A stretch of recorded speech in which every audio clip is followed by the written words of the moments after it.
Good evening and welcome to the Pittsford Board of Education meeting. If you would please rise for the Pledge of Allegiance. I pledge allegiance to the flag of the United States of America and to the republic for which it stands, one nation, under God, indivisible, with liberty and justice for all.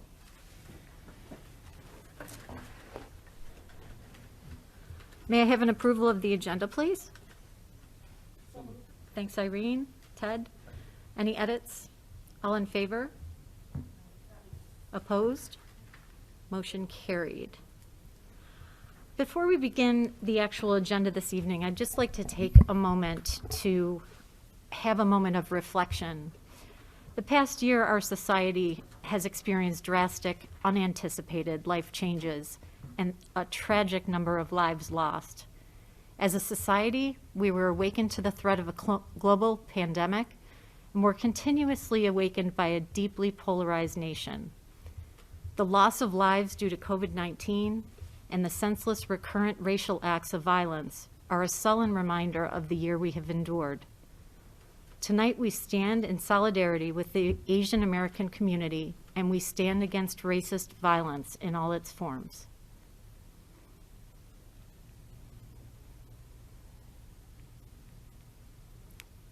Thank you.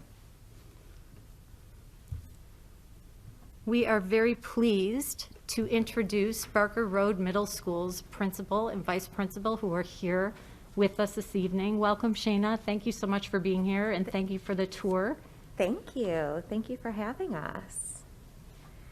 I wanted to start by just thanking Richard Vigder, our assistant principal. He has worked with me throughout this crazy year and has been just steadfast in his approach, has been able to jump in at a moment's notice or no notice, and has taken on so many things that I'll have the privilege of being able to speak about this evening, including a lot of work with the SEL committee that he has been chairing and a subcommittee of our ILT that he's been working with as well. So thank you, Richard, for being here and for everything that you have been doing for our school this year. If you had told me that we would be reporting out on our goals at this point in the year and that we would still be in school, if you told me that at the end of summer or in September, I would have thought you were crazy. We very quickly knew this was going to be obviously a different school year, and we spent a lot of time talking about logistics and safety and how do we get the kids in and how do we get to the point where we can actually have kids getting off the school bus and getting into school. And so that was really where we started our year, getting those safety protocols in place and talking a lot about what do our kids need, in particular our sixth graders who had never come to middle school and had missed a good portion of their fifth grade year as well. And so through the quick thinking and thoughtful approach of our web leaders and the facilitators of that group, as well as our library media specialist, Danielle Reed, who I will talk about quite a bit tonight, we really started a different type of orientation. So we had web leaders and we had them working with our sixth graders in some small groups so that they could participate in some of those activities that would be more typical, so they could have a connection and ask questions about middle school. Then they were able to go through a tour.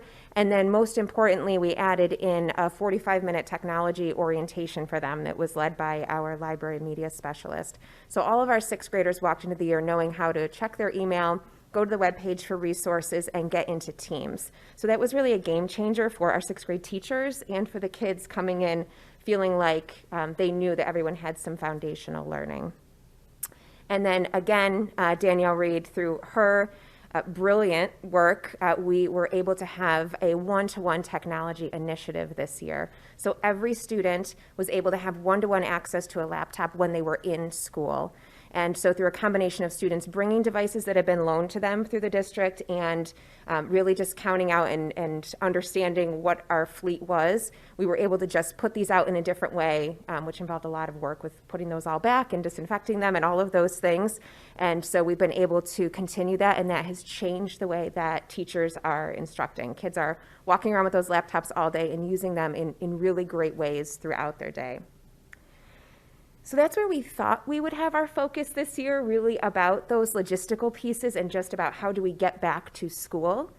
But we quickly realized that because of the dedication of our staff and the hard work of our teachers and our support staff and our paraprofessionals, and through the support of our central office colleagues, we were able to really get to the goals that we had for our students and for our staff this year. So the buckets that I typically talk about of response to intervention and social and emotional learning, we were able to move forward some of those goals in really big ways this year, and in some ways bigger than we would have imagined even in a typical year. And one of those is definitely around our professional learning communities. So the teachers being able to work together every week and set the pace and the scope and the sequence and really getting down to what are those essentials. And I think for the past 6 years, I've talked to you about our journey along this PLC path, and having some of that trust and those norms as a starting place really helped them just hit the ground running. And this has fast forwarded our PLC work in ways that I could not have imagined. So we know that when our kids come back to school, if they needed to change models or going into next year, that we have a really good idea of where they are and the learning that they've had access to this year.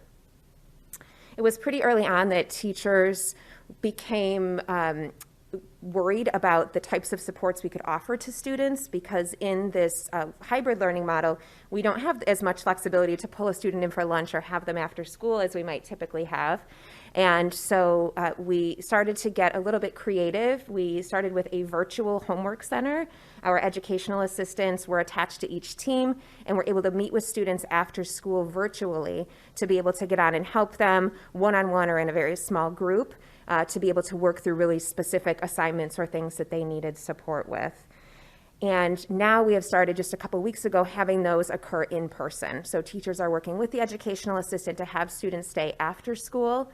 So through the support of a lot of people working together, we've been able to bring in some small groups of students to be able to receive that support either through organization or working on really specific tasks to get them caught up or prepared for their asynchronous work. Our structured study hall was able to start pretty early on in the year, probably in early October. So that educational assistant really replaces study hall for some of our students who have some of those executive functioning needs or who really just need a more structured place to be able to get done specific work. And so she meets with students and helps them have another connection to school, but also working closely with the teachers to know exactly what students owe on all of the different teams. It's quite a big job, but it's never been more important. And really, overall, this picture I just took last week because I was walking down the hallway and I thought, people have to see what is going on here. This is one of our paraprofessionals who is Zooming with a group of students. She didn't have a place to be, so she's on her cart and she's just teaching them in the hallway. And she stood there for probably 20 minutes and was Zooming with a group of kids to help them through their work while they were home. And so this is the type of thing that we see every day. Paraprofessionals on a bench somewhere, sitting outside of a classroom, sitting in an office, just truly doing whatever it takes to keep kids on track and to help support their colleagues who are teaching them, who don't have the same amount of time that they've had in the past and don't have the same access to the students. So it's been so powerful to see our paraprofessionals. If they're not in the room supporting kids, they are on Zoom, and they're happening all over the school. So we would not be able to run this model without them.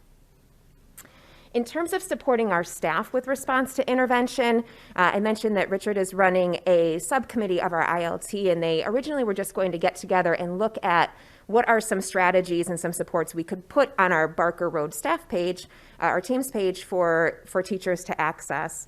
And it quickly became something that was much more robust. And this is just a screenshot of a video that Richard sent out walking staff through how to use this professional learning community page on our Teams page. So you can see there's 4 categories there: engagement, assessment, the road back for students that we want to re-engage back to school, and organization. And so each one of those titles underneath is a link. It's a link to a resource that the team has vetted, has read, has summarized for the teachers so they can click in. If they need a new idea for an assessment, they can go in and click peer evaluations. They'll see the source there. They can read it quickly. And then if they want to read the original source, that's linked for them as well. So we've been working through our faculty meetings and also through just sharing some brief videos like this to help staff see this this great resource that's available to them. And this is something I could see us really using moving forward, even in a typical school year. So things like this we've been able to use and model throughout the school year and through our professional development with teachers at our faculty meetings. And I would be remiss if I didn't just mention the incredible amount of technology learning. Not only did our library media specialist make it so that all students could have a one-to-one laptop, but our teachers just jumped right off the cliff behind her. And they wanted to learn every way that they possibly could to use those. And it's very regular for us to walk down the hall after school and see a teacher with 6 other teachers in their room showing them how to do something, having a member of our tech team, some who are here tonight, jumping over anytime during the day to make sure that things are working properly and that people can have answers to questions and quick professional development. So switching to our social and emotional learning goals, this was really top of our mind. This was top of teachers' minds last March, already worrying about when we get back to school, how will we help support our students and how will we make sure that they're getting everything that they need and that they're feeling safe. And so having some of those structures in place, like the morning bark, the morning show is a huge part of our culture. And of course, Mr. Wall took and ran with it, and we have students coming in as early as 7 o'clock in the morning. So some of them sit for 30 minutes before homeroom even begins. And so he would not want that time to go by without providing us with amazing music, which of course always has a theme. Even in the month of February, the entire month, he played only music by Black artists. The entire month, he always has a certain decade that he is playing. And someone just said to me this morning in the hall, it seems like he always knows exactly what we need to hear. And so having that music in the morning and also having games and ways to engage the students during that time that they're sitting there in positive ways, so that we're not just sitting there with a small number of kids and we're tired. And so he's been creating Kahoots for them. Some of you were able to see his latest one where they're trying to match up pictures of some of us staff members and our middle school pictures. The kids have had fun with that, and I think he's had probably more fun with it even than they have. But even we have a visiting author coming after the break. And so we're using that time. We've recorded Richard, myself, our library media specialist reading her books to the students before school so that every one of them has had access to her books before she and her son come and visit. So we're just grateful that we've had that and that obviously we have someone who really wants to make it something that's meaningful for our kids. I can't say enough about our counselors. They take it very seriously that they're going to connect with every student. So remotely, in person, they really want to know what's going to work best for students, what modality works best for them, and making sure that they are providing the right kinds of supports to support kids both in school and when they're at home. This is a picture just earlier this year of a community circle happening. And I think for our teachers, although we were on the road to using these types of circles to connect with students in the past, I've never seen teachers more willing to give time, even though the time is so precious, to be able to do these types of things, because it means even more to us this year, and it seems even more critical that we are connecting with students and making sure they're feeling safe before they are able to learn. And so we've been able to do these virtually and in person through the support of our counselors, our school psychologist, and our behavior specialist, who I wanted to mention because this is the first year that I really feel like we've seen that embedded in what teachers are doing every day. So being a part of those team meetings, helping teachers with strategies so that we can be more proactive and really build the capacity of our teachers to handle things and support students within that tier 1 general education classroom, which is what we want. And so we've been very lucky to have her as a part of our team this year. Oh, we are being interrupted. It looks with some breaking news.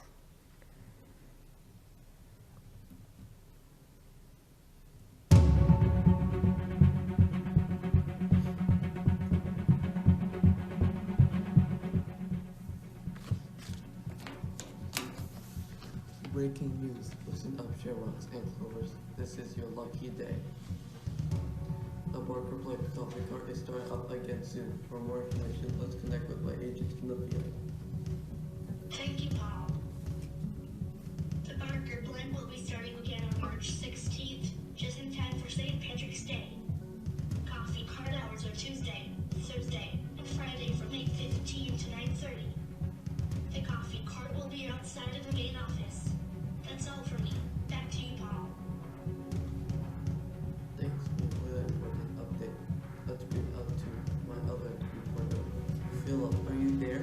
Yes. I'm Dear Paul. The students from Mrs. Willis's class are back to sell you your favorite beverages. We have coffee, tea, and hot chocolate. And don't forget about our creamer selection. Back to you in the studio, Paul. How could we forget about those flavored creamers? This concludes our breaking news update. Can't wait to see you on March 16th. Have a great day. The Barker Blend is back. Yay! We're so excited. I think more than anything, this has just been a reminder of hope, getting some normalcy back and something that brings us all so much joy. So through the work of Elizabeth Woods and our superintendent, we've been able to bring this back, and of course Elizabeth Willis and her wonderful classroom staff. And so that just started last week and is already just bringing droplets of joy and hope and coffee, which is really what we need. So we're excited to get some of those little glimmers of hope. A couple just quick things I wanted to mention before we conclude. The Our Story project is something that our SEL committee took on earlier this school year as a way to connect some of our remote and in-person students. So there was a form that kids could fill out and just really quickly telling us what are some of the silver linings that they're seeing this year, what are some things that have gone well, and then what are some challenges or struggles that they felt. And so those were put together in a sway that were sent out to all students, was posted on the website, and it was really just a way to let students know, whether they're in school or they're home, that there are some things that are going on that are good, that we can look for the good, but also that we share some collective struggles and that they're not alone. And even if they are home and they are feeling alone, that other people are struggling with some of the same things. So we've been working on just a couple small things like that just help our students find ways to connect and hear from each other. During the month of February, we were challenged by our library to celebrate Black voices. So all of our students and staff were challenged to read a book about the Black experience or by a Black author. And at the end, what felt like it was really made it a culminating experience was for the kids and staff to go on and share in a form what their experience was, how their perspective changed, or new questions that they have. And those were gathered together and are still on our website, but were also sent out to students and shown to them in the morning so that they could see the changes or the ideas that their peers had throughout that experience. And it also shows many of the books that were read. So that's captured for us so we can go back and continue to learn from each other and grow and share in our reading experiences. And as I mentioned, we have a visiting author coming next month virtually, so our remote and our in-person students will be able to hear from Carol Weatherford and her son, who is an illustrator. We're really excited to have her. She's a Caldecott Medal winner.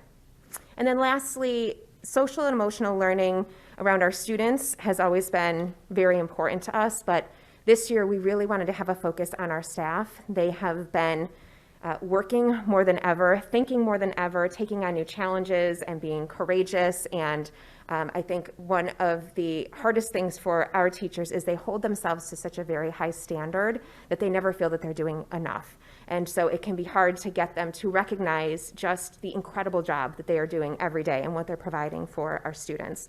So we've been working throughout the year to try and bring in a few things. Our counselors have taken on the task of making sure that every staff member has someone that's checking in on them regularly throughout the year, and changing that up so that people know that there's a team of people here that are here to support, just to stop in and say hello. But we've been doing that in a much more structured way this year. We had a faculty meeting in December that was created by our SEL committee and Richard's leadership, and teachers just simply got up, grab a coworker, and they took some laps around the building. And for every lap they took, one of the members of the SEL committee was holding up a sign with the month. So it was August and September and October and November and December. And each month they just had something on there that represented what they had gone through or what challenge they had overcome or what kinds of thoughts that they had. So if it was August, it might have been, what's the difference between synchronous and asynchronous, right? And so having the opportunity to be able to walk with each other, have conversations, laugh a little bit, and then also just recognize where they have come and everything that they've been through together.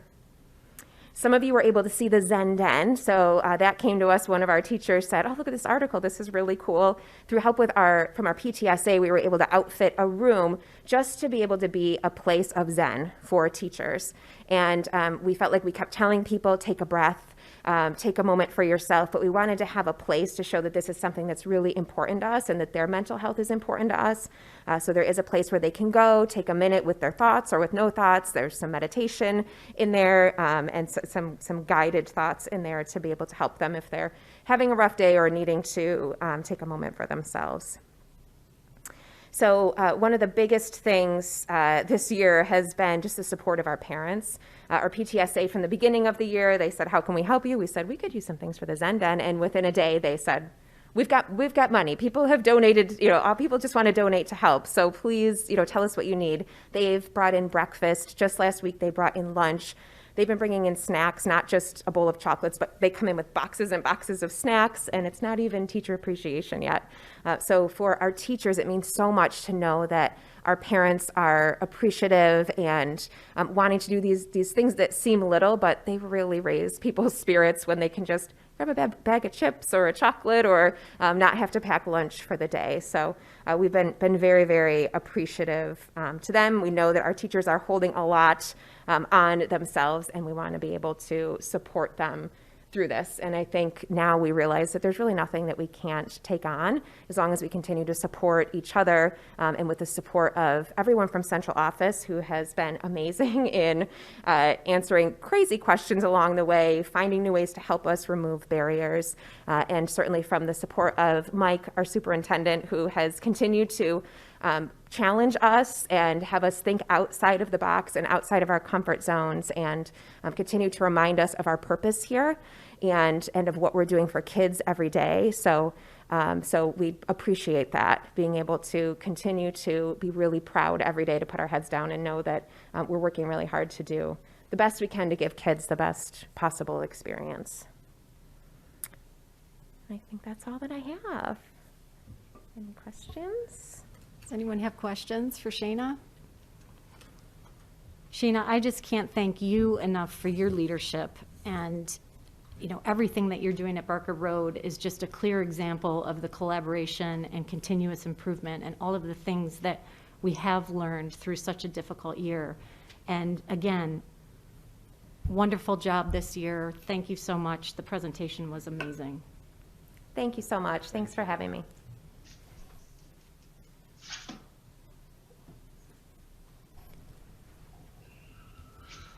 Okay, may I have a motion to amend the agenda? We have to make a slight change to the agenda tonight. Val, thank you, and Renee. Thanks, Amy. I would like to move from my report the educational equity and excellence policy, the discussion portion of it, and move that to the student services area B, probably 2. After the well-being survey, we will review the equity policy. Okay. All in favor, please? Opposed? Motion carried. Okay, may I have an approval of the minutes from March 9th, please? And Robin? So I have Ted and Robin. Any edits? All in favor? Opposed? Motion carried. Board of Education reports. We have quite a few meetings coming up. You can see all of the dates there. And as of today, everything that is listed is accurate in terms of venue and time. If that changes, I will certainly let you know. But as it stands, the only Zoom meeting as of now is the legislative committee meeting. And so we're taking it week by week. Dates to remember, we have the 29th through the 2nd of April. The schools will be closed for spring break. And April 7th is our next board meeting. With that, I'm going to turn it over to Darren, financial report. Thank you. Have several items tonight, only one of which is our normal fare, and we'll start with that one. The Treasurer's report for February.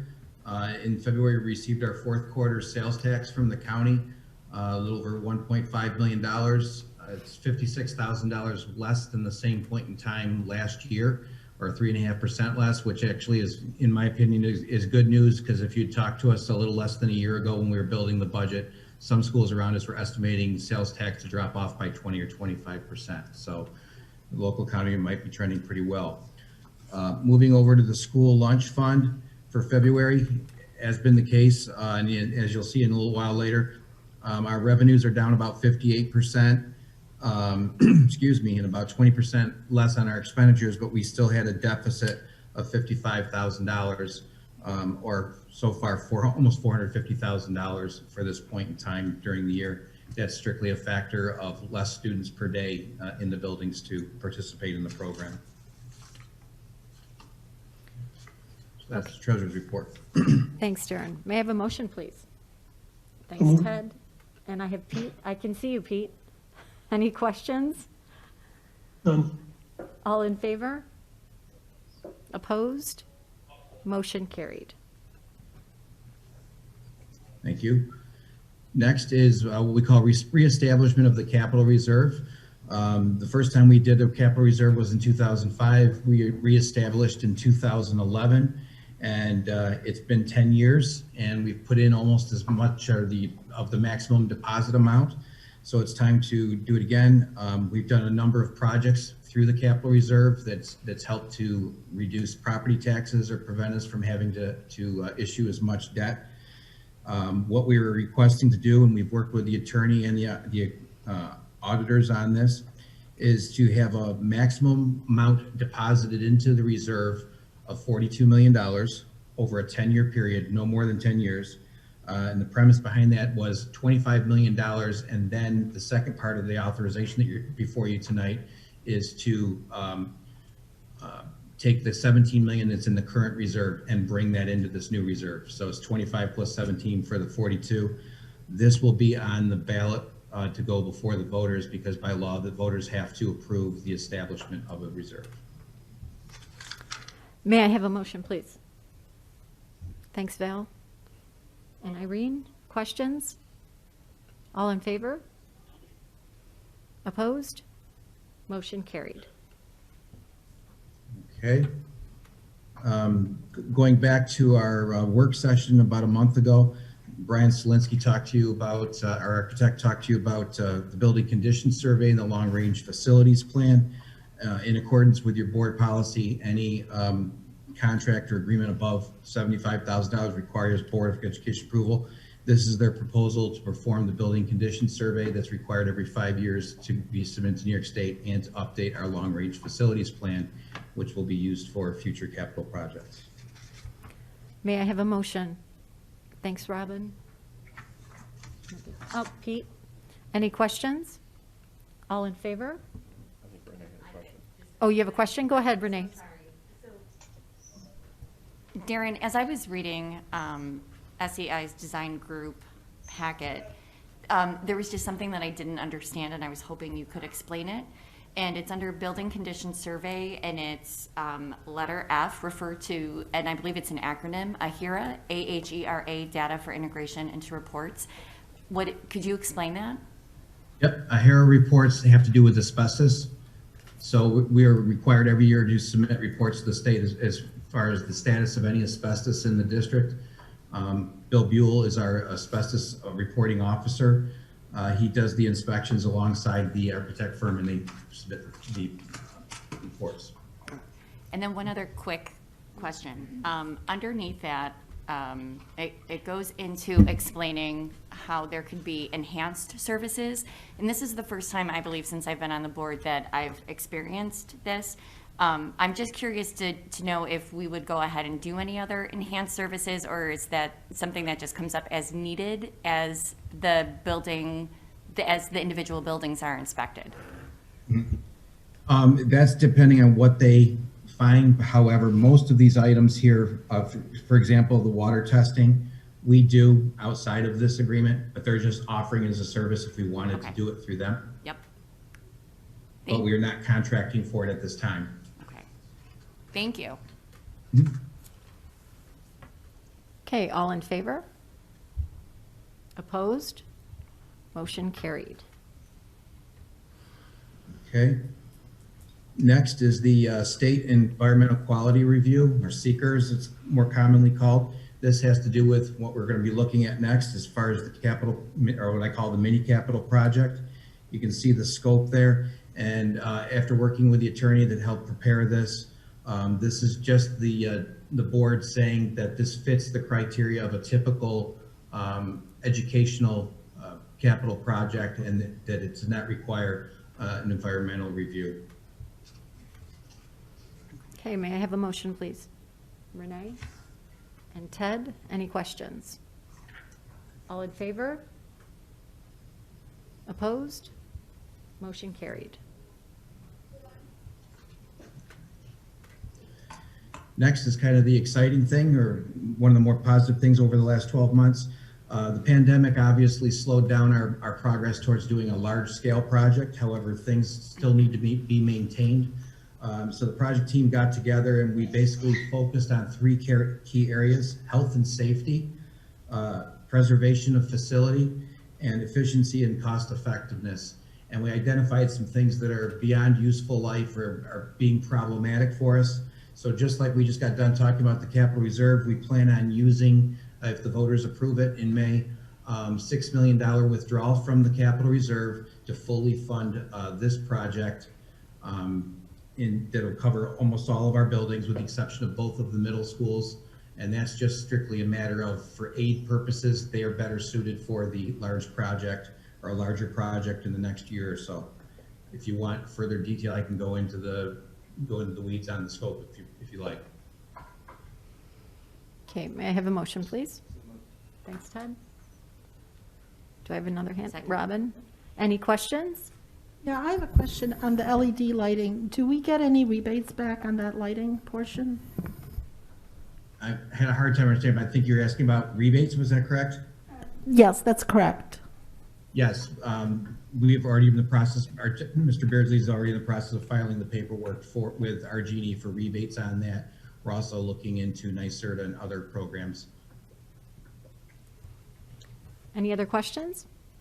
All in favor? Opposed? Motion carried. So lastly has to do with the treasurer's report. As we've been seeing, the school lunch fund has been struggling. I've already given you the percentages as far as the participation being down. After talking with both attorney and the auditors, district's auditors, school lunch fund is an ordinary contingent expenditure per law. So the board is compelled to return the fund or the program back to where it was in July. So we've lost $450,000. We're doing some back of the napkin projecting, no pun intended, for the rest of the year. So we're asking for an up to amount to move money from the fund balance, general fund balance, and interfund transfer it into the school lunch fund. At this time, it would be $450,000 actual, but it could be as much as $800,000 by the end of the school year. May I have a motion, please? Thanks, Renee. Thank you, Val. Any questions? All in favor? Aye. Opposed? Motion carried. Thank you. Thanks, Darren. Human Resource Report. Sean? Good evening. First for your consideration is the professional staff report. Just have one retirement date correction. We have 2 SRP resignations and then an adjustment in our fall coaching. Originally was intended to coach in the fall, however, modified sports was brought over to the spring. So we have 2 coaches that will be splitting those duties and stipend. And then there's 1 additional coaching volunteer for your consideration. May I have a motion to approve, please? Thanks, Robin. So moved. And Irene, any questions? All in favor? I can hear you, Pete. Did you say aye? Yeah. Aye. Okay. Opposed? Motion carried. Thank you. And second for your consideration is the support staff report. We have a resignation for bus driver, school aide, 2 appointments, one for district painter, bus washer, and 2 cleaner resignations from Mendon High School. May I have a motion, please? Thanks, Irene. Renee, questions? All in favor? Pete? I don't hear Pete. Opposed? Oh, Pete, are you in favor? yes, I'm in favor. Sorry about that. Okay. Opposed? Motion carried. Thanks, Sean. Thank you. Student Services. Pat?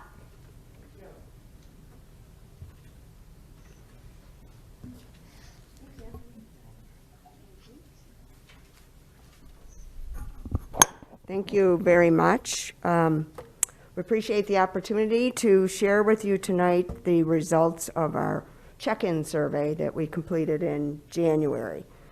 I want to introduce and acknowledge Greta Johnston, who is on special assignment in the Student Services Office, for her tremendous amount of work on this, and also a shout out to Dr. Kimmer and Rebecca Hyatt for their work in helping us put the data together. What we'd like to share tonight is highlights, overall findings related to students, staff, and parents and guardians. We found in here some things that we can celebrate. We also found some things in here that are challenges or needs that we want to address currently as well as moving into the future. Also, our hope is that this type of work will inform us as we move forward, the importance of an occasional check-in to see just how everybody's doing. I think you heard from our Barker Road colleagues tonight about how important that was. So informing our work going forward, that really taking a deep dive into the social emotional learning and mental health needs of all of our school community is important. So with that, we're going to tag team a little bit, and Greta is going to take the next section. All right, great. Thank you, everybody.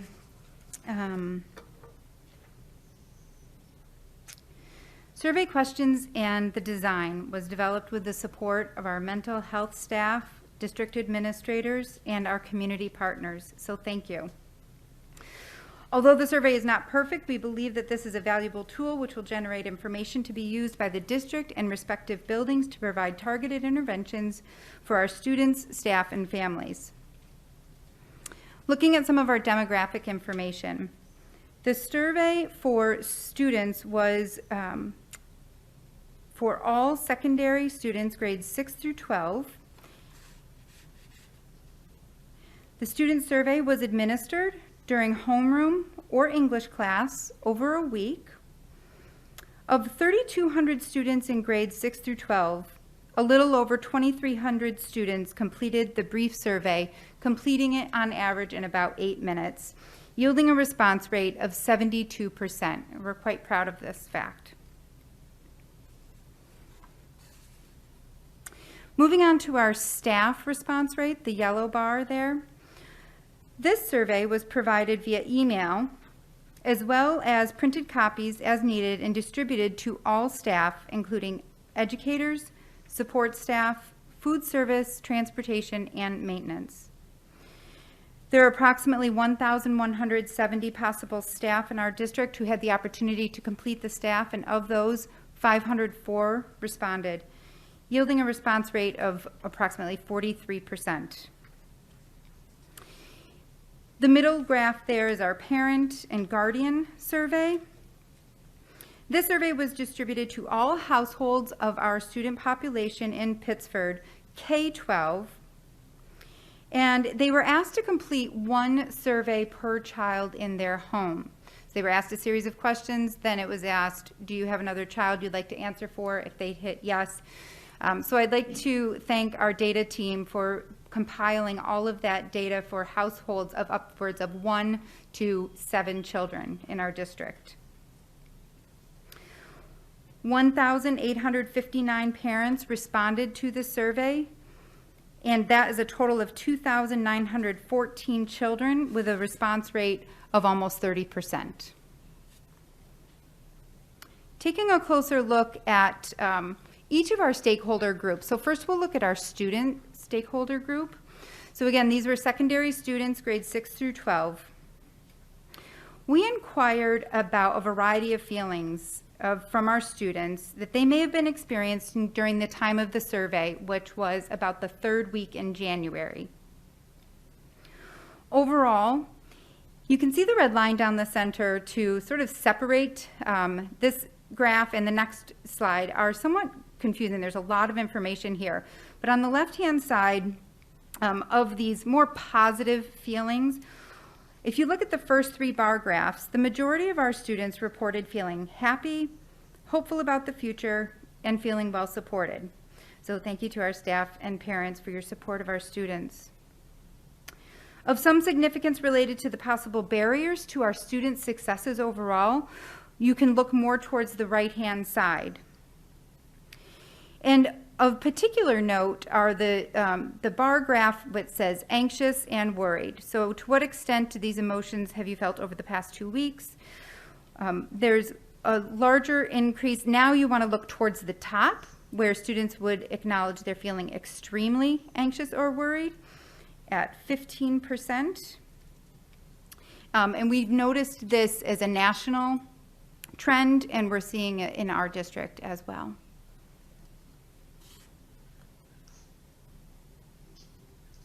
We had been hearing from educators and parents that our students were struggling with executive functioning. And this slide as well is somewhat overwhelming visually at first glance. We knew that it would be important to ask specific questions about executive functioning. And those are the skills closely related to students' school success, the academic success of school. Executive functioning allows us to access information, organize it, and manipulate it in useful ways. So if you look at on the left-hand side, we asked our students, to what extent do these statements below describe you? Students responded using a range: not at all, slightly, moderately, or extremely.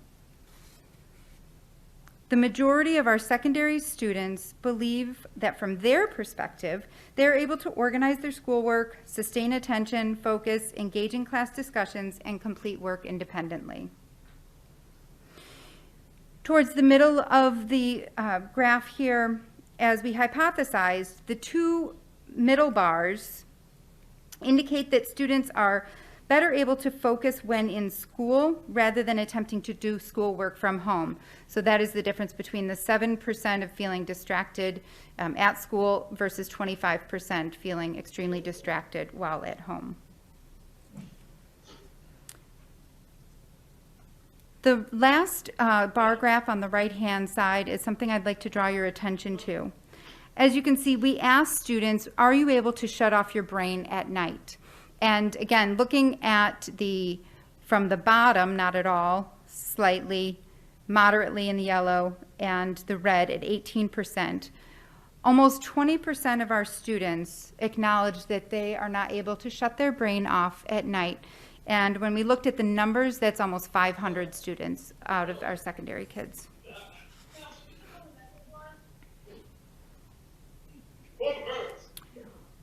We wanted to take a closer look at student relationships, and this is where we have a real sense of joy. As Shana was talking about these, we need these senses of joy. And maybe it's because so many of us are parents on the committee that looked at this data. But students were asked about the level of impact from negative to positive about the following.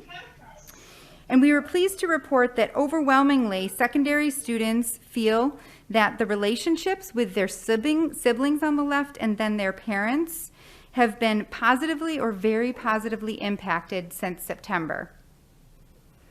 Another area on this graph we would like to highlight for you, potentially related to anxiety, is on the far right is our sleep patterns.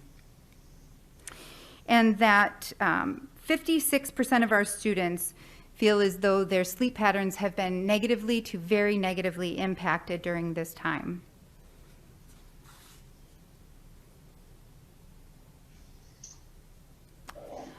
We're all feeling stress. We collectively are going through a very unique time in our lives. We needed to know, how are our students managing this stress? We were overwhelmed and pleased to learn of the variety of ways that our students are managing stress at this time, from talking with friends, engaging in existing or new hobbies in the areas of music, arts, sports. They're spending times with their furry friends at home, their pets, and they're also playing games, which might contribute to not being able to shut their brain off at night, some of the levels of anxiety as well. I also wanted to note that as far as this piece here, stress management, we also recognize that there was a portion of our students in our district who could not complete the survey as it was developed. I partnered with a speech language pathologist, Mackenzie, and we created an adapted version. So 33 students completed the adapted version, and although we can't make a direct comparison, most of the results were very similar. But of note was that those students identified that the way that they're managing stress, their top way was talking to a trusted adult. So that's letting us know that their families and those support staff in their classrooms are supporting those students. We're going to move on now to our next group that we provided the survey for, which is our staff. Thank you. I'm going to jump in and talk about our staff. We had a total of 20 questions in the staff section of our survey. Some were directly related to the staff themselves, and some we were asking the staff about their opinions related to our students. So the first area is around staff well-being, and we asked how concerned they are about their own particular well-being. We're pleased to say that 72% felt that they were not or slightly only concerned, and 28% indicated moderately. We also asked our staff if they would need additional supports to manage stress at this time. We listed some choices, and these were selections that they provided. Self-care, that's an important one. I think we heard again from our colleagues at Barker about that this year. Half of our staff members identified that as a need or something that could be done to help to manage stress during this time. Also, we looked at community circles or connections, again, that relationship building with each other and with others. Staff in one of the questions also identified they were using other strategies as well, physical activity, social activities, and creative outlets. But then when asked what else they wanted, they shared these things with us. Continuing with staff, we asked them what their opinion was of their students. How are the students adjusting to their temporary learning model? And the majority feel that students overall are either somewhat or adjusting well. Certainly of note that we look at in these types of surveys is the 10% that the staff identified are not adjusting well. And I just want you to keep that number in mind as Greta talks a little bit later about the parents, and we'll see some parallels there. Also, student emotional well-being. We asked our staff, how concerned are you about your students' well-being? And it was about half and half split. 54% indicated, let me see if I get that right, yeah.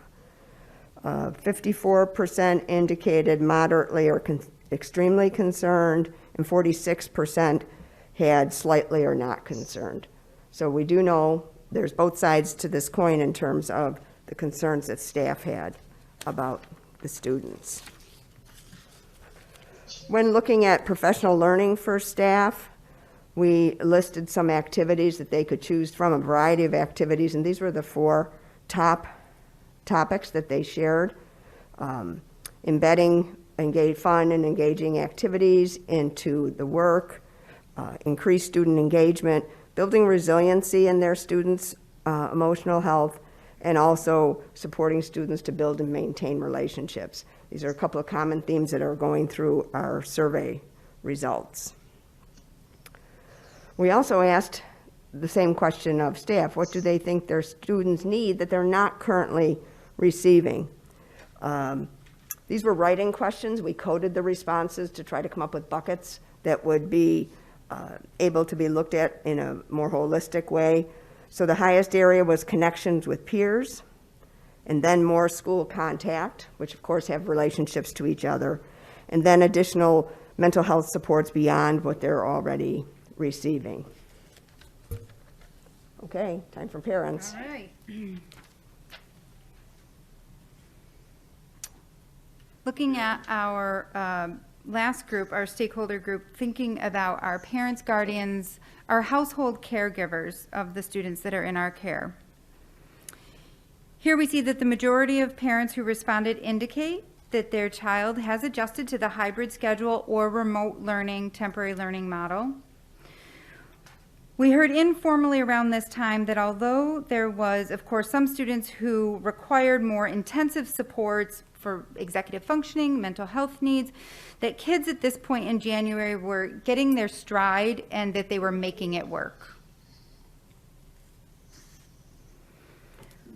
Just like we asked staff about students' temporary learning model and emotional well-being, we also asked parents, guardians about their child's emotional well-being during that time. Overall, again, the majority of our parents and guardians are not overly concerned with their child's emotional well-being, keeping in mind that we recognize when we're talking about what is our baseline, we have a new baseline now, so it's already elevated, but comparatively, considering all factors that we're experiencing during this unique time, they're not overly concerned. But of those who are extremely concerned, these results are commensurate with our teacher belief statements about the children in our care. 9% for the parent survey, and then 14% for our staff survey, being extremely concerned about our children's emotional well-being.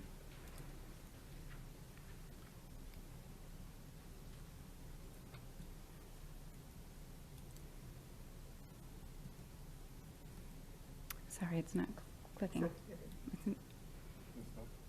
It's stuck. Clicking on it. Oh, all right. Oh, awesome. Thank you. Just like our staff survey, so our student survey, it was all forced choice. We knew we would have over 2,000 surveys to go through. For our parent survey and our staff survey, we had some forced choice options, but we also had some write-in options, as Pat mentioned too, and then our data team helped to code those. This was an area that was a write-in. We asked parents, what is the greatest area of concern for your child at this time? And these overwhelmingly were the top 4 areas in in all elementary, middle, and high school.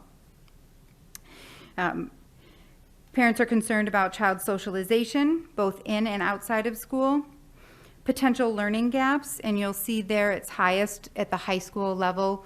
Understandably so, students are preparing for post-secondary school and concerned about some potential learning gaps. And then also, we have an overwhelming theme that's running across all of our questions around mental health.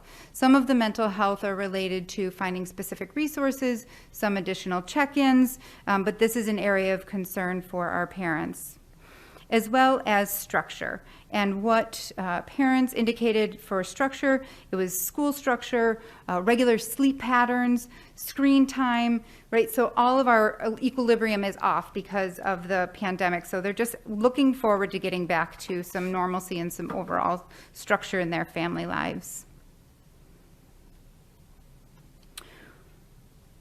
Most of our parents shared that they know about the community resources that we can provide for them or that they have available to them. Follow up to that question, of those parents who said, I would like more information, this is what they are asking for, more information about.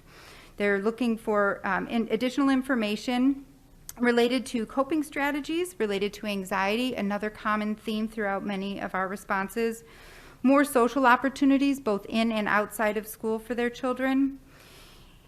Global mental health supports and ways to manage stress during this time.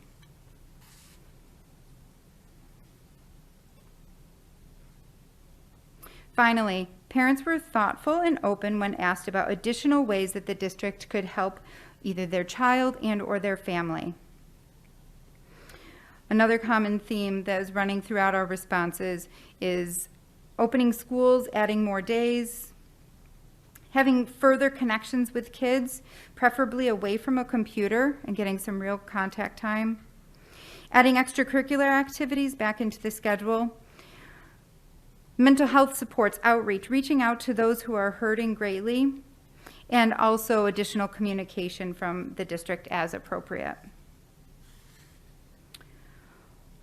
We've embedded a great deal of services and supports to our students and staff, but Pat's going to talk further about some of the targeted interventions. We're so grateful to have this data to be able to use some database decision making regarding targeted interventions for each of these areas.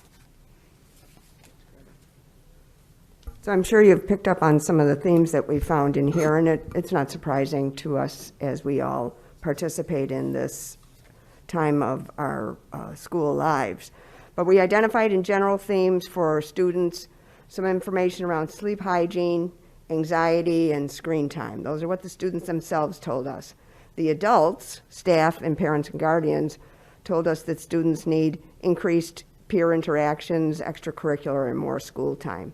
So what are we going to do about it? That's always the big question when we do any of these surveys. You have to be prepared to take action when you do these surveys. So our SHAPE team, you may remember that team from a couple of years ago that looks at our mental health services. We are interested in doing some form of a sleep campaign to help bring attention to that particular situation for students. We also want to increase the trusted adult check-in for students, as well as our Tier 1 SEL work. And in some ways, we may need focus groups with some of the students to dig down a little bit deeper. For staff, our staff identified mental health supports, accessing resources, self-care, and that gift of time. I'm not sure 100% we can do at the time right now, but we can certainly work on some of the other areas, the professional learning that they've talked about. Obviously, this information will go to the buildings, and they will really dig a little bit deeper, as we will continue at the district level. Staff were also looking for information on where to go. How might they talk to somebody if they wanted to get some assistance? And we'll be working with the HR department around our EAP, making sure that information is widely spread and staff know how to access that. We also will plan to do some bite-sized professional development, very quick items that staff can access, because time was a big issue for them.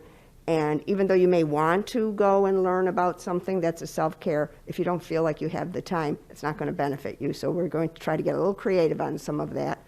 We're also sharing resources and working with the Teacher Center on an ongoing basis to provide some of that training. Parents and guardians, another similar theme, mental health supports, accessing resources, and managing stress. Once again, all of this is shared with the building, and we are in the process of developing resources to share for parents and in scheduling some community events that target the things that the parents share. And as we know any more going forward, we will be able to target that. We're working with some of our community partners on putting that together right now. So that is our first round of sharing on the survey. I'm happy to entertain questions. Does anyone have questions? I have a quick question. I don't know if you can answer this, but the chart you have that staff talk about emotional well-being of the student and that pie chart, do you have any knowledge of what that pie chart would have looked like, let's say, 2 years ago, 5 years ago? Like, what's the norm? That's a real interesting question. So we know from our other surveys, so our youth risk behavior survey, we know from some of the things we've done from a climate survey, and the national data tells us that at any time, about 20% or so of all of us, of everybody, have some form of mental health issue, may not be diagnosed, but it may be there. So we do know that that is out there. I think what qualitatively adds to our current situation is that whole overlay of trauma, right? This is a traumatic experience for everyone. There's a lot of things that we were unable to control, or kids in particular may be unable to control.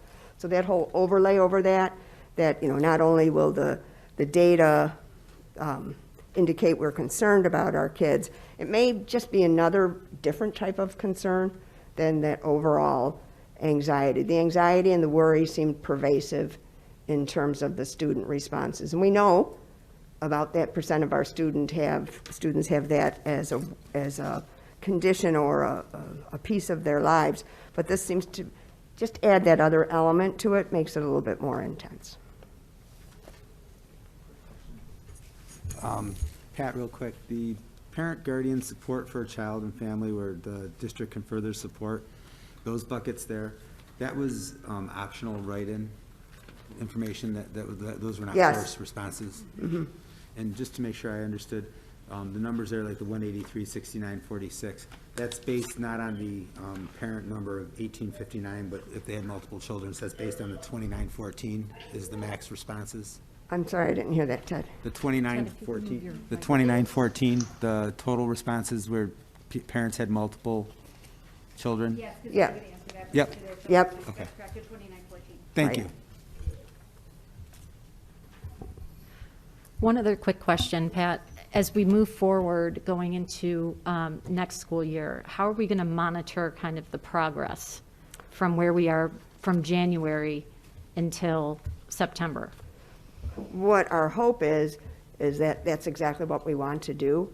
And so we're exploring ways that we can do that a little bit more systematically, maybe gather the data a little bit more easily than putting it together ourselves and doing some of these things. So I think we really have to identify periodic check-in times that we want to really see, has anything that we've done made a difference in where people are at that moment in time? How are they when they return back to school? I think we really want to have some type of a scheduled response to that. Great. Anyone else at the table? Thank you so much. This was extremely helpful for us to have. Thank you. And thank you for all your work on this. Thank you, Greta.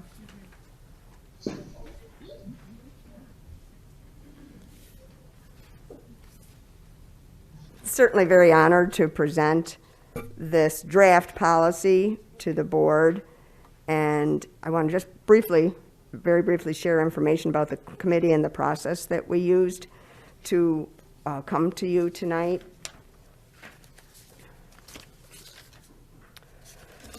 I have shared with everyone that would listen to me, that this has been one of the most outstanding committees that I've had the opportunity to participate. And we gathered our committees in the same way we always do, and we always have wonderful committees, but something just coalesced with this particular group of people, which was very exciting. We asked our PDTA, PDAA, PEOP, PTSA, and our high schools to identify people that would be willing to really spend the time and the learning with us in order to draft a policy for the board. The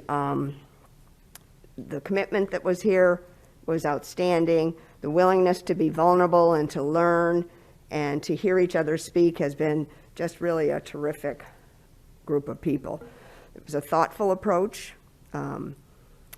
People who are committed to equity, diversity, and inclusivity, and we're willing to learn from research and from each other how we might go about this.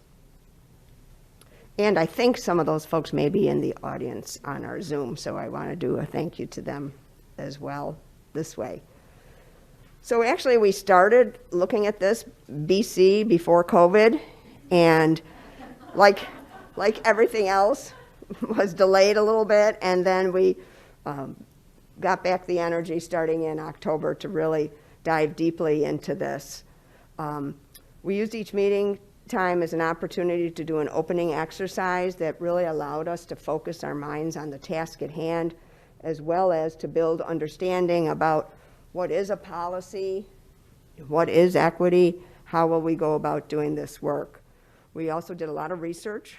We combed the internet for other districts that may have something, and at that moment in time there really were not a lot. We looked at out-of-state places.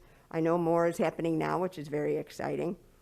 And we also used breakout groups as a chance to have smaller group discussion so that we could get not only opinions of the various groups that were in our meetings, such as we wanted the students to spend time together so they could really talk about what this meant to them, the parents to spend time together, the school staff to spend time together. And then we did mixed grouping so that they could share with each other, and it worked out very well. We also did some work in between the meetings, as you can imagine, and we developed a meeting code of conduct. We drafted belief statements, and we had several iterations of the document that you see tonight. We've had the good fortune to have it reviewed by a number of people. Tasha Potter certainly has been valuable in sharing her insights with us on this policy. It's been before the Pittsford District Leadership Team, the District Planning Team, the Inclusivity Advisory Committee, and additional middle school and high school students, which has been terrific. Greta and I had the opportunity to run focus groups with the high school students around their thoughts relative to this. It was important for us to say, if this is going to work in our district, the students will need to be able to read it and believe that this is the direction that we're taking the district.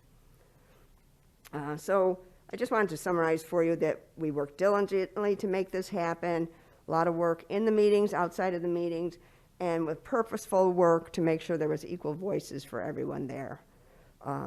And particularly noting the voices of our student members who really brought their passions to this work and made a lot of contributions to this.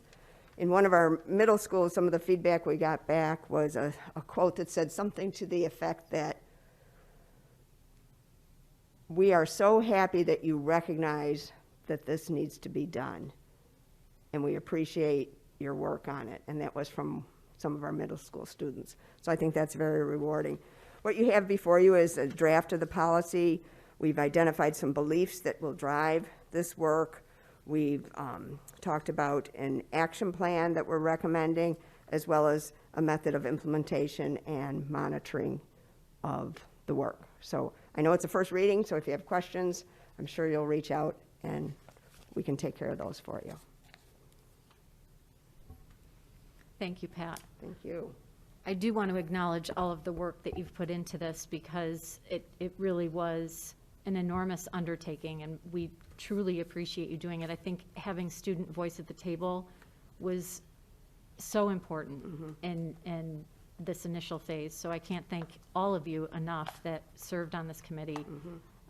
It really is impressive. And a different group of us will be back someday in the near future, because we started up the code of conduct work again this year, and once again, certainly have all the voices of our constituent groups there. So thank you. Thank you. Okay, special ed report. Elizabeth. Good evening. We have a board resolution related to a settlement agreement. Yes, may I have a motion, please? I have Ted and Robin. Any questions? All in favor? Opposed? Motion carried. Thank you. And CSE and CPSE recommendations will be on the consent agenda. Thanks, Elizabeth. Superintendent's report. Mike. Thank you. There is not a need for an executive session this evening. On the consent agenda, you will see approval for two policies: selection of library and media center materials, and objection to instructional materials. Also for your first reading is educational equity and excellence policy, which Pat just reviewed. Have a couple things to share relative to things that we learned during COVID. One of them is around the value specific to instructional technology, and we've seen the use of technology enhance student learning in a pretty significant way, especially at our middle schools. And in conversations with some of our middle school administrators and central office administrators, and feedback from several parents, we are looking at increasing our technology fleet, if you will, and targeting it purposefully more towards the middle level moving into next year. And if we could have our assistant superintendent for instruction just share a little bit more about how we landed on this and the value it brings. Sure. Thank you, Mike. So you heard Shana talk a little bit in her board report this evening about some of the efforts that have been made at Barker Road relative to being able to put devices into the hands of students every day that they're in school. And a very similar practice has happened at Calkins Road. So for our hybrid students, grades 6 through 8, each student has had access to a laptop that is specifically assigned to them for the days that they're in school. So the laptop goes with them class to class, and they essentially receive all of their instructional materials and activities through the laptop, primarily through the use of Microsoft Teams. Assignments come to them that way. They turn assignments in. Teachers are able to give students feedback via the technology support. They're able to upload all kinds of engaging learning activities. And so they've really come to depend highly on the use of those devices as just a natural, seamless, integrated part of their instruction at both of our middle schools in all content areas. If you had asked me or either of our 2 middle school principals, or I think Matt Kwiatkowski 2 years ago, if we felt that it was necessary and a wise investment to put a device into the hands of each student at a grade level for the purposes of learning every day, we probably would have said no. But one of the silver linings of COVID is the way it has really backed our teachers into highly effective uses of instructional technology. And so as we started to think about what got put into practice this year, particularly at the middle schools where they were able to deploy existing devices to kind of simulate a one-to-one environment, if you will, and then thinking about next year and what it would feel like and look like for staff and students to not have access to a similar form of instruction going forward. It just seemed like this was an opportunity that we wanted to seize on.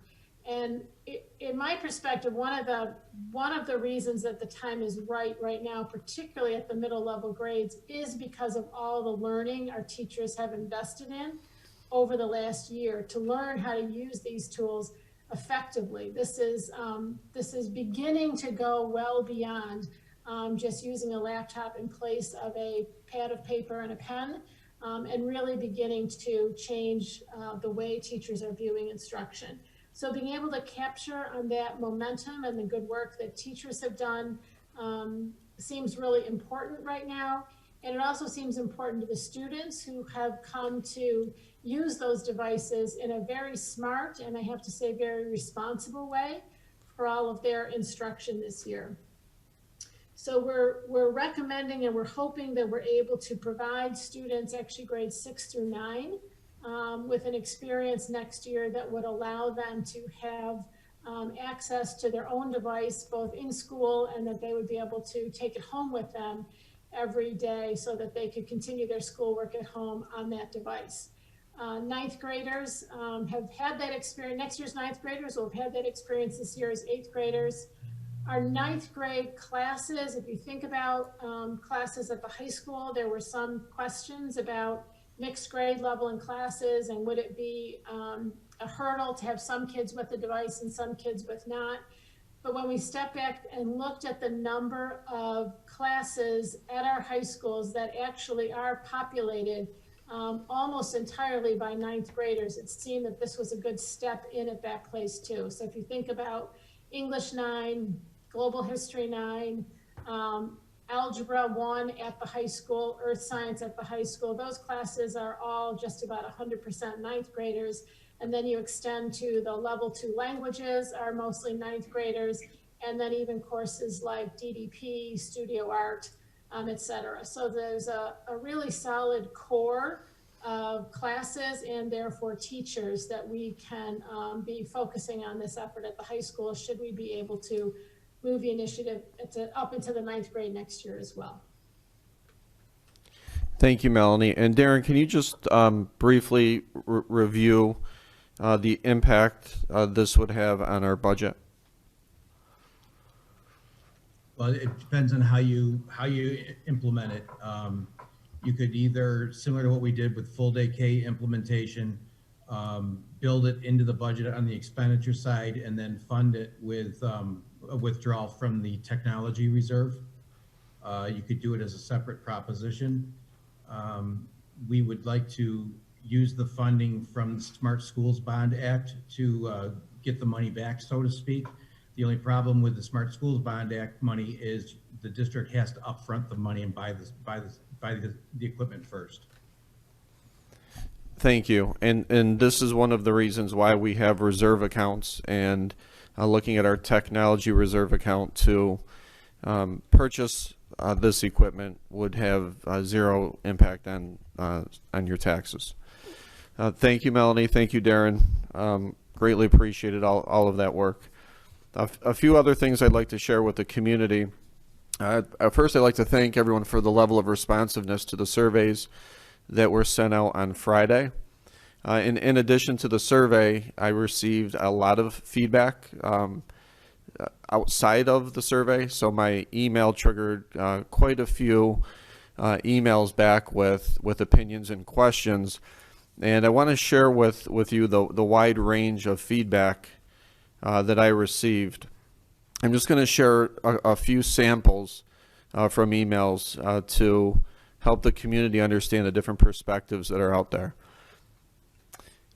My senior tells me that she doesn't hear any other seniors in her classes wanting to go back 4 to 5 days a week, would prefer to stay in hybrid. I'm hoping Pittsford comes up with some more ways to celebrate seniors, but now I fear energy that could have been spent on the seniors will be used on moving the community to in-person learning. I will share that that's not the case. We met today on acknowledging our seniors, and that will all move forward. Another email, this has been quite a stressful year on the entire school population. I imagine you and the staff and teachers are running on fumes. Why add the stress of switching now to an already stressed population? I realize you are already on the course to 4 to 5 days, so this email may not matter, but I appeal you to a 4-day a week, not 5 days a week. 3 of my 4 kids, as well as my husband and I, will be fully vaccinated right after spring break. So for us, this isn't a safety concern, it's more of a mental health one. When I read your recent email to my secondary children, the worry and panic looks that immediately came over their faces were alarming.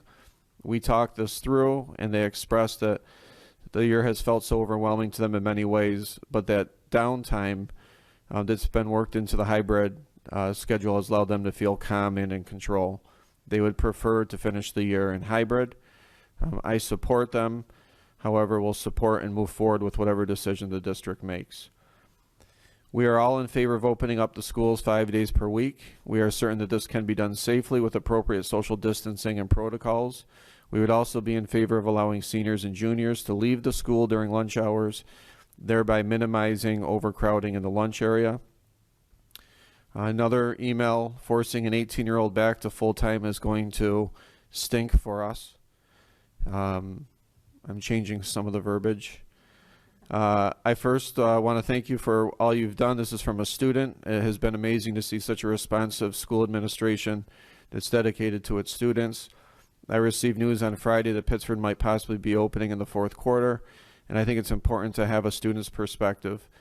There is one area of concern that I have, and that is on the lunch aspect. On Friday, CDC changed the guidance from 6 feet to 3 feet. One aspect that they mentioned was 6 feet should still maintain in common areas. I'm hoping as a student, when not wearing a mask in lunch, I would feel most comfortable being 6 feet instead of 3 feet. The science has shown that eating indoors is a high-risk activity, and I think the district should try to have 6 feet during lunches. Again, I thought it would be important just to have a student's opinion. As much as we would all love to be back to normal, I would ask you and your staff to take into consideration the many adjustments students and teachers would have to make to return 4 to 5 days a week of in-person school, and how stressful those adjustments might be in light of how much stress they already have this past year. We would prefer that no changes are made at this time, but instead that thoughtful planning start now for a great September opening. Couple more. I understand the need and desire to have our kids in school full-time. My concern regarding reopening for the remainder of the school year doesn't make any sense to me. The changes that will need to be made and how those changes will impact our children is unnecessary this late in the school year. Could you please reconsider not entertaining the idea of fully reopening before the end of the year? Reopening in the fall would be a fresh start for everyone versus being so confused and causing more anxiety. With all of the changes that have already taken place, adding this additional change for only 2.5 months. Our kids are struggling with everything. Please don't add anything else that may negatively impact performance at this time.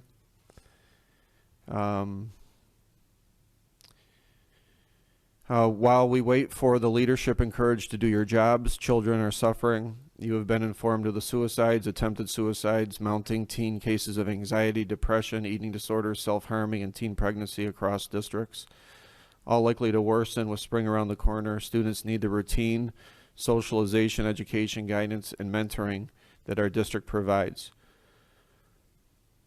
Why is Pittsford not leading by being the first in the county to reopen 5 full days? Is suspect and further erodes the great reputation we once enjoyed. Reopen our schools for all students 5 days. Almost done. Our children need to return to school full-time 5 days per week, and they need to return immediately. And not 4 days, but 5 days. So I share with you the gamut of feedback as some people very genuinely want to stay in hybrid. Some want full-time 5 days a week. Some want full-time 4 days a week. And this is something, certainly a situation where all stakeholders cannot be appeased. From the beginning, we have relied on the advice of our public health commissioner to guide us and to assist us with best practices for opening schools safely. Since last March, we have not picked or chose what advice we would take. We followed the medical advice from our local public health official, given this is a public health crisis. To that end, this will continue. Tomorrow I meet again with Dr. Mendoza and other superintendents to better understand the role of the new CDC guidelines and the extent we can apply them, or if we need approval from New York State Department of Health prior to implementation. Our 4th marking period starts April 19th. This would be our target date for bringing students back upon approval. To best prepare for all scenarios, we have a plan for acquiring additional desks. Today we hosted our own Pittsford Central School District vaccination clinic for all staff. We have obviously sent surveys to hybrid families. They will be analyzed on Wednesday of this week. We continue to plan for our seniors with graduation, senior ball, senior parade, and awards ceremonies. It is inevitable that we will be back in school 5 days a week. And it's frustrating to not know when that exact date will happen. It was difficult on all of us to create and participate in so many different learning models since we closed last March. And I think it's equally difficult, especially on an emotional level, to get out of that cycle and make an adjustment to come back to school. This is exactly why we can't make this an emotional decision. It's certainly an emotional topic. So to take the emotions out of it to the extent possible, we are listening to the guidance of our local health commissioner. We continue to advocate for safe metrics to return, and we continue to plan for all scenarios. So if we look at logistically what this would look like, we have the data from the surveys that are still coming in that will inform what our classes can look like. Tomorrow we'll have a better understanding of what the implications of CDC guidelines are, and then what best practices and acceptable practices there are to implement.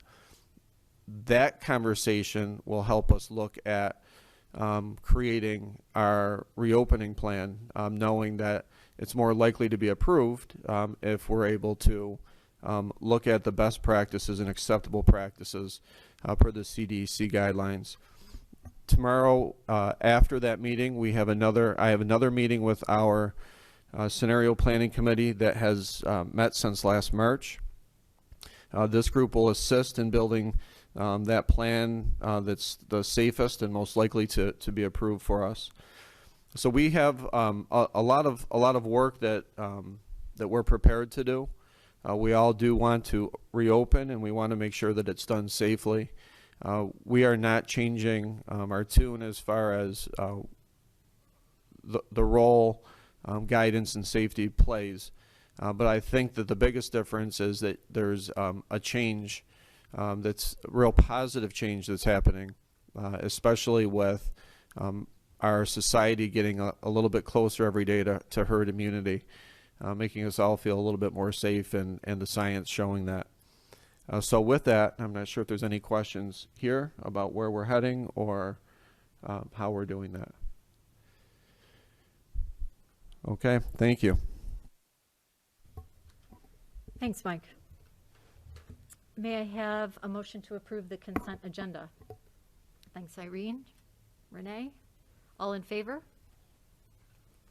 Opposed? Motion carried. Old business. New business? Okay.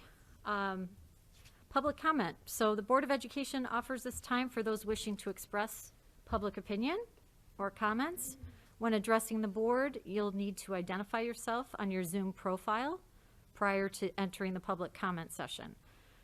You'll be asked to clearly state your name and address and limit your comments to no more than 3 minutes. My Vice President, Mr. Rusty, will be keeping time. We'd like to be respectful of those who may be waiting to comment, and the board president reserves the right to limit the total amount of speaking time.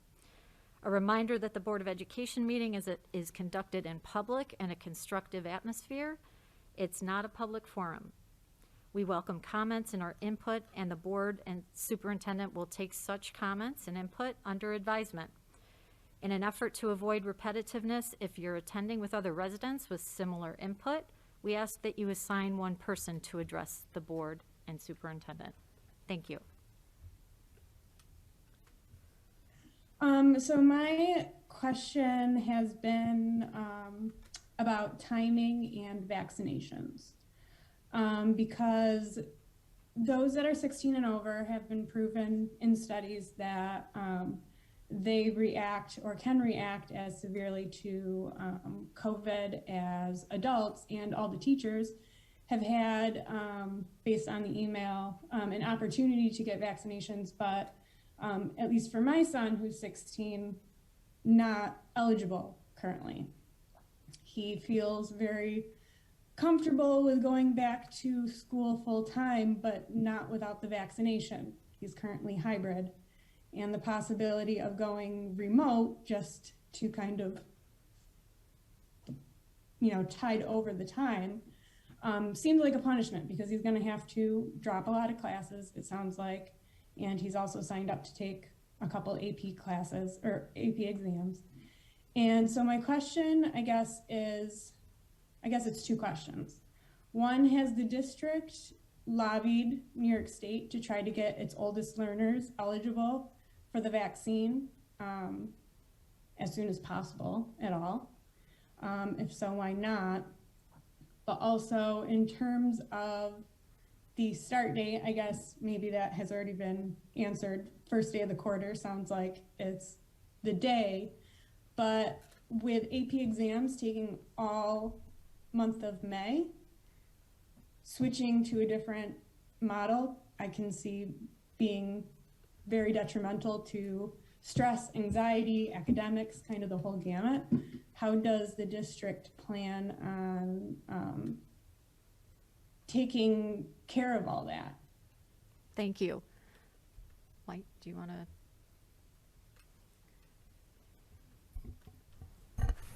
Thank you, Sarah, for your questions. Great questions.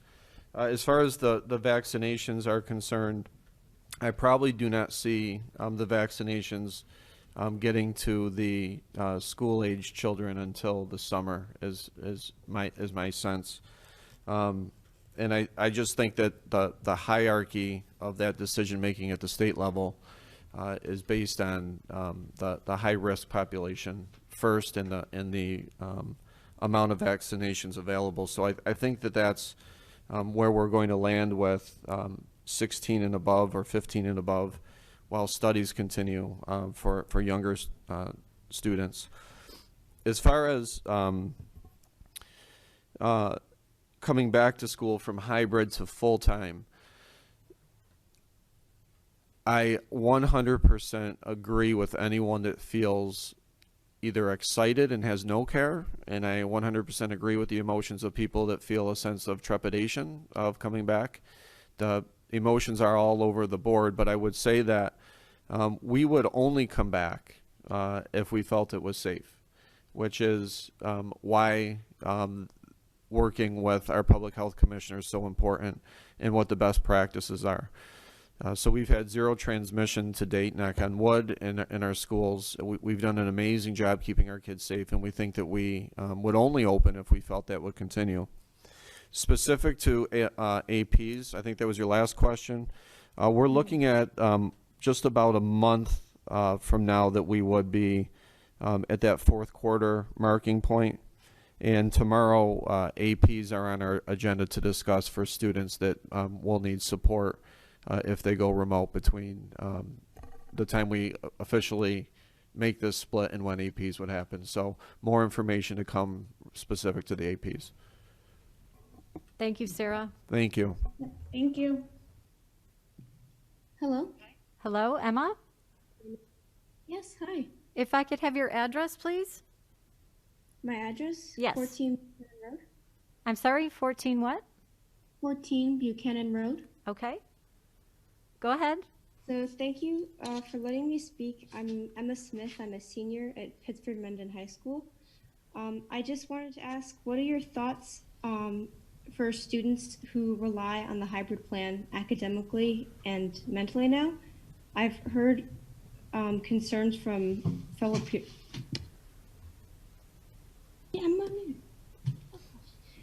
I've heard concerns from fellow peers about how switching the schedule now would affect them poorly academically and mentally, and students who have high risk family members to risk going back full-time to school. So do you have any comments on that? Thanks, Emma. Go ahead, Mike. Hi, Emma. It's Mr. Pirro. Thank you for being on tonight. I think that our whole premise to if we move from hybrid to full-time, it would be because it's safe to. And so if I think about people who have high-risk parents or family members at home and you're in hybrid, then we would This say... meeting is being recorded. Then I would say, how are we bringing people back so that it can be just as safe as hybrid? And as far as the learning is concerned, I'm hoping that coming in school more full-time than 2 days a week would help with both the socialization and the academics.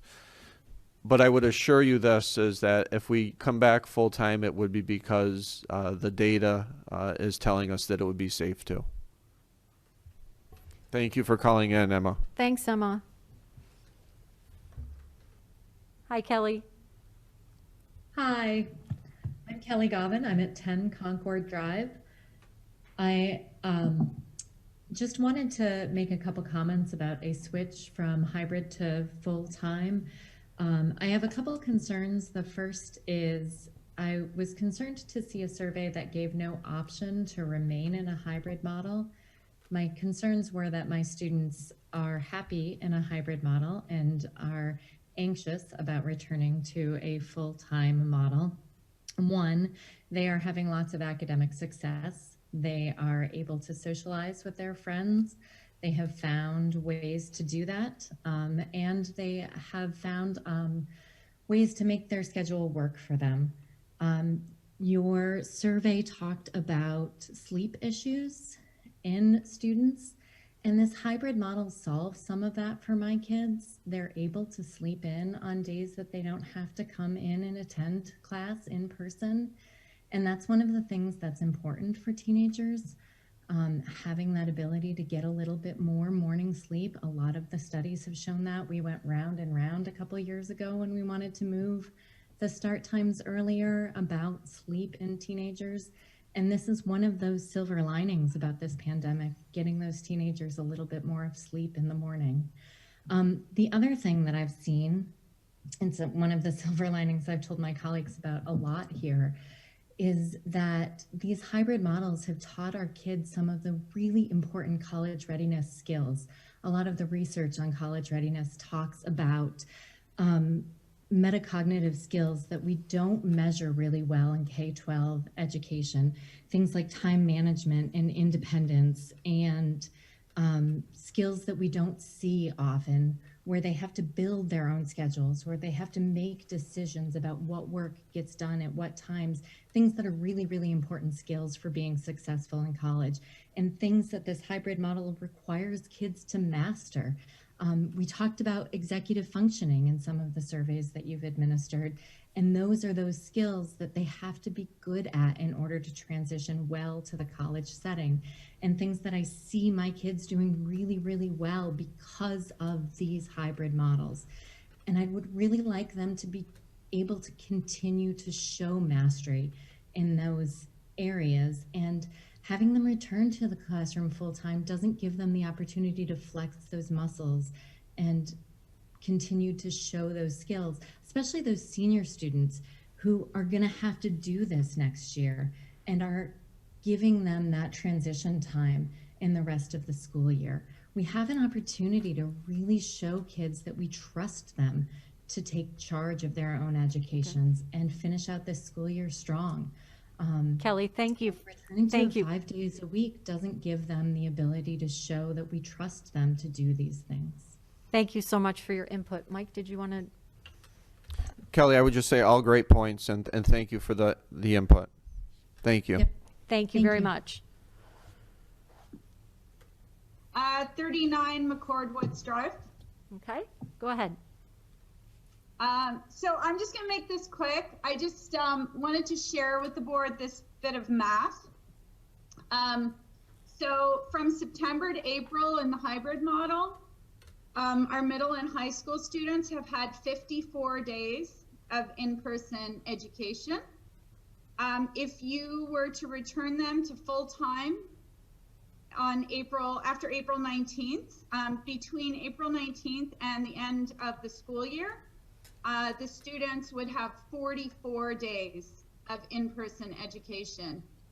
In other words, between April and the end of the school year, the students would have almost as many in-person days as they've had all year up till now. So just some context for the idea that, oh, we're almost to the end of the school year, it doesn't really matter, or it's not a big deal. It actually is a big deal because the multiplier is just so high. Thank you. Thanks, Nicole. My address is 3 Water Drive, Taraha Tavakumar, she, her pronouns. So I was actually waiting for the survey results before I sent in my email, so I guess I can just make the comment now. You know, I'm glad that the survey results showed the sleep patterns, and the trouble shutting off the brain. I know that's weird for me to say as a parent, but that's all valid concerns as a parent that I have. You know, it's a tough situation because as a parent, I want my child in as many days as possible in school. However, I realize that that's really difficult for him based off of, it's really difficult for him because of the anxiety that he's having right now. And without a transition plan, it's going to be very difficult. We signed him up for 2 different ensembles like jazz and select chorus, which were meeting on opposite days that he would be in school full time. So in my mind, that was his transition plan. He would be in school 4 days. This would be awesome. Except the first week of doing that, by Friday, he completely shut down and was not able to get out of bed. So it was, as a parent, it was a huge wake-up call, but then if I put on my mental health therapist hat, it actually made a lot of sense. You know, and just listening to everybody on this call, I know there's a wide spectrum of let's get everybody in or let's keep it as is. I would be in the let's keep it as is for the last month and a half because we're going to bring kids back in a month and a half and then give them 2 months off, and then we've got to do these transitions all over again. A lot of kids are struggling with that. I see it in my 5 days at the school that I'm at. And I think, you know, if we're going to do the let's go all in, let's wait till fall and do it right with transitions and really thinking this through instead of kind of ripping the Band-Aid off and just throwing them all in. So I think that's, you know, and I really wish that on the survey that was sent, it wasn't an all or nothing, so it wasn't a 4 or 5 days or remote, but, you know, even the option of how many people want to stay as is might have helped as well. Thank you, Thadaha. Hey guys, thanks. This is actually Amy and Dave McGeough, 28 Washington Ave, Pittsford. Can you hear me okay? We can hear you perfectly. You're just sideways. Okay. Let's try that. There you go. That's perfect. Okay. Thank you. All right. Hey, first off, thanks for having this comment section. So I got a comment and then a question. My comment actually, you know, it's interesting to hear the different views from people calling in. Somebody mentioned previously about not ripping the Band-Aid off. My opinion is that's exactly what you need to do. There was no transition a year ago when it was shut down. The kids didn't get to have a transition. Shut down, and then not until this semester did they get to have an option of a couple days in person. The science is, the data is all there that being virtual is not good for the kids. So this debate about the safety and the not safety, to me, is it's a moot point because the science says it's safe. You guys wouldn't even be considering it if it wasn't safe.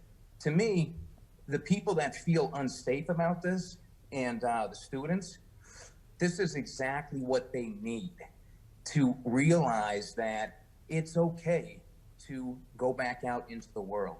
I think this would be a benefit for them especially. Now, the idea of waiting till next year, well, I got a couple of seniors and they're not going to have a next year. So we absolutely should go back. My question is, Mr. Pirro, you had mentioned that you're looking for guidance. And what I'm wondering is, if you could relate it to the other districts that we've heard have already committed to opening, what guidance are we looking for that obviously they don't need? Thank you, and actually really good points that you made. I think that's the struggle that people are having are in the approach of ripping the Band-Aid off or not ripping the Band-Aid off. I think that's a real valid points that you made. Specific to the guidance, I don't need. Let me back up a second. The Pittsford School District has the same commitment and has made the same commitment as every other school district. When I say guidance, what I mean is when we work out our plan to return, guidance means what are the best practices to put in the plan to submit that show that we can open safely. No, to my knowledge, no one else in the area has submitted a plan yet. We've all made different commitments to submit a plan and made commitments to return when it's safe. Pittsford's no different. I think maybe the only difference is we haven't been on the news. Thank you for calling in. Thank you. It is Vic. Oh, you've got my name, Vicki Vetter. It's up there. 24 McCord Woods Drive. Thank you. Go ahead. Okay, bear with me 1 second, please. All right. Good evening. Interesting meeting tonight. Thank you to all of the presenters. Although it's great news, the CD updated their distance guidelines. It still remains to be seen what the state and Dr. Mendoza will allow. The survey results reported tonight reinforces how imperative it is that this district submit a plan to reopen for all levels for 5 full days. And I would ask the superintendent, report to the parents and taxpayers the rationale behind the statement made on Friday that you're contemplating a 4-day school week, which whereby some of the other districts in our county are going for the full 5 days. For example, Webster and Fairport. School districts across the state and nation and world are in school 5 days. So meanwhile, the finger pointing continues as to who is responsible. Students are allowed to engage in high contact sports, yet our students are not being provided with their constitutional rights to a quality education. Hybrid learning is failing our children. Some are suffering various types of mental illness, as reported tonight, physical and emotional deterioration. Their education is falling further behind compared to schools across the country that have been in class for 5 days all year long. So that's a real concern for parents, especially whose kids are considering going off to college. To this board, any increases in the budget, which would include any salary increases, should be vetoed. It's an insult to the community and frankly immoral. The board, in the spirit of transparency, also needs to open these meetings to in-person attendance. This could be done. You've done it in the past. When my kids were in school, they would be in the auditorium. They'd be videotaped. Other districts are doing it. So I see no reason to why you can't have in-person meetings. Vicki, we're at the 3-minute mark. Okay, I'll wrap it up here. Each month, my message has been to this board, which is accountable to the parents and taxpayers, not to the teachers' unions or the politicians.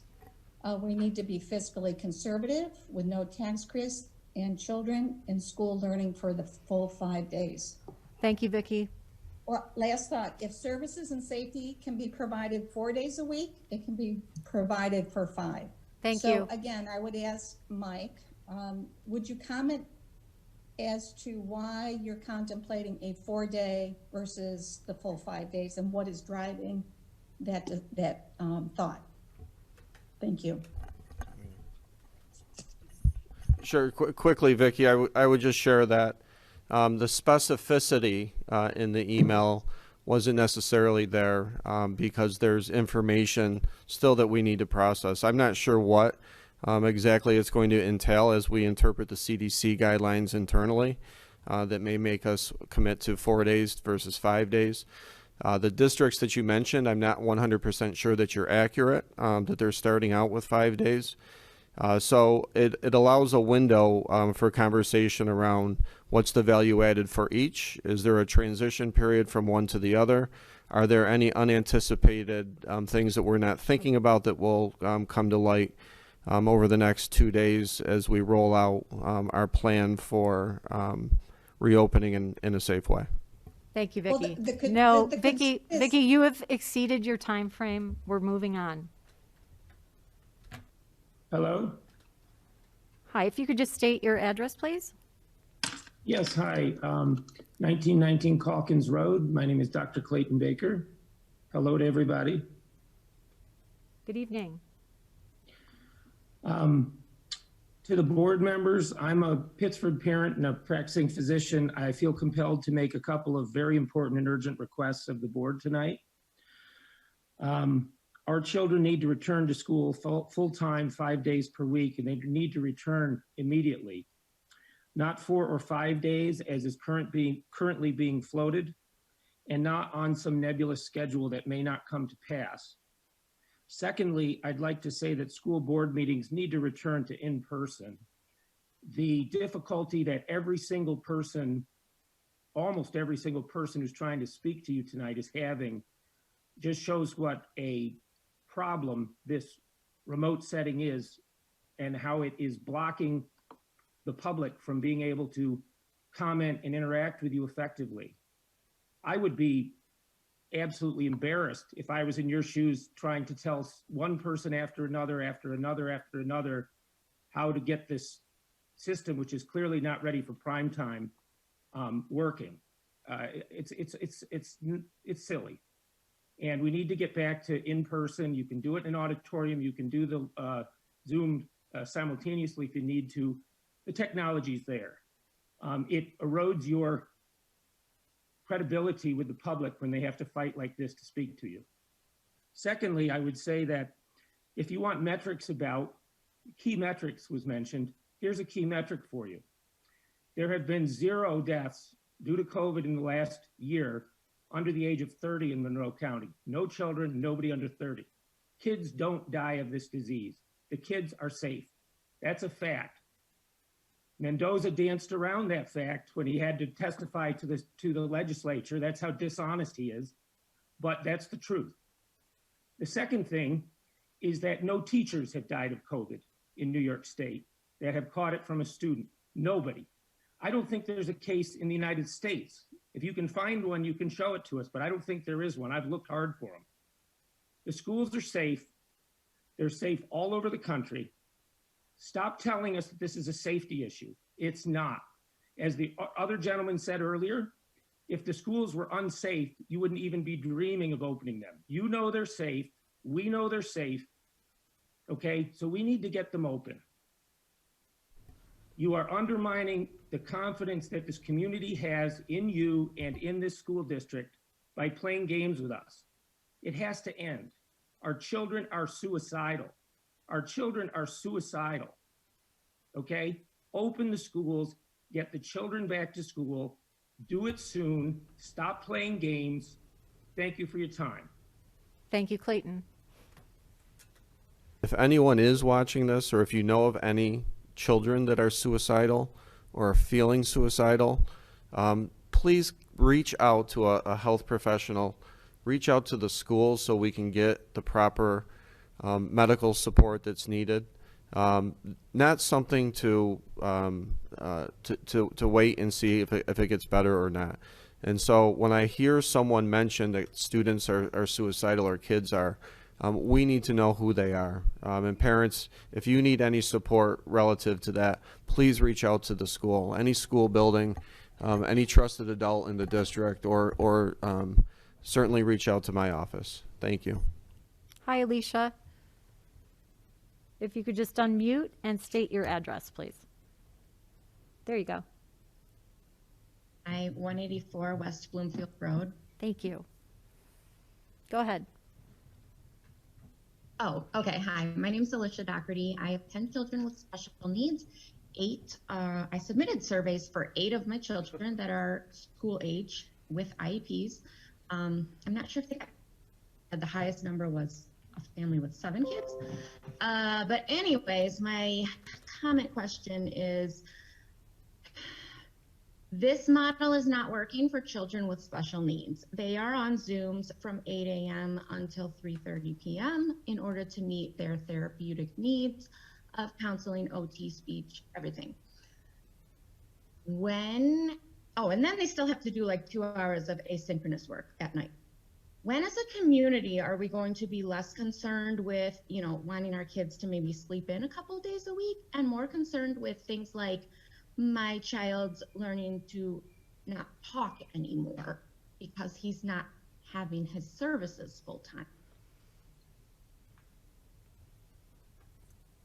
Thank you. Hi there. Hi, am I on? You are on. If you could just give us your address, please. Hi, sorry. Hi, Joan Sperandio, 47 Turning Leaf Drive. Sorry, I'm just trying to get the other windows down. Hi. Hi. So again, 47 Turning Leaf Drive. Okay. I thank you for the results of the wellness check-in. That was, I'm very happy I tuned in tonight. Thank you. My feeling as a parent, full 5 days, that is a must as soon as possible. Of course, my senior feels very differently. They've gotten very used to this schedule. But I agree, we do need to rip the Band-Aid off. And they need to see that they can go back, it's okay, everyone's going to be okay. They really have to see, and they want to see the other half of their cohort. They don't see the other cohort. It's very, very sad to see friendships that used to be very strong, they're no longer because they don't see each other in school anymore. So that's very sad. So I want for the two cohorts to be able to at least enjoy some of their school year, everything that remains. Our 7-day average, of course, you can do the math. Our 7-day rolling average in Monroe County, 135 cases for our population of 0.018%. I don't even see where the struggle is. I don't envy your situation right now. I don't envy the situation to plan all of this. I do appreciate everyone on the board and Mike Pirro, I really do. I just want to throw my comment in 5 days a week. I think we need to get there. Thank you very much. Thank you, Joan. Okay. So as we wait to go back, I want to respond to Joan's part of her comment where she said everything is going to be okay. And everything will be okay. I think that's a really important message, that we will all be okay. We'll be better than okay. And right now we're at that cusp of making decisions to bring students back in more. And again, we've been stuck for a while in how whatever decision we make, whenever we make it. We know we have to have students back in school. We know it's the best thing for them. We know it's going to be harder for some students than others. It's going to be harder for some families than others. We're all at different places on the spectrum of worry and optimism. And as you heard comments tonight, the comments tonight pretty much echoed the emails that I read this morning or this evening. There's a wide range of how people are feeling. So I would just reiterate that whatever we do, we'll do it safely, and that everything will be okay. So Joan, thank you for that comment and for being on tonight. Okay, with that, I would like a motion to adjourn. Robin? Irene? All in favor? Opposed? Motion carried. Good night, everybody. Thank you for joining us.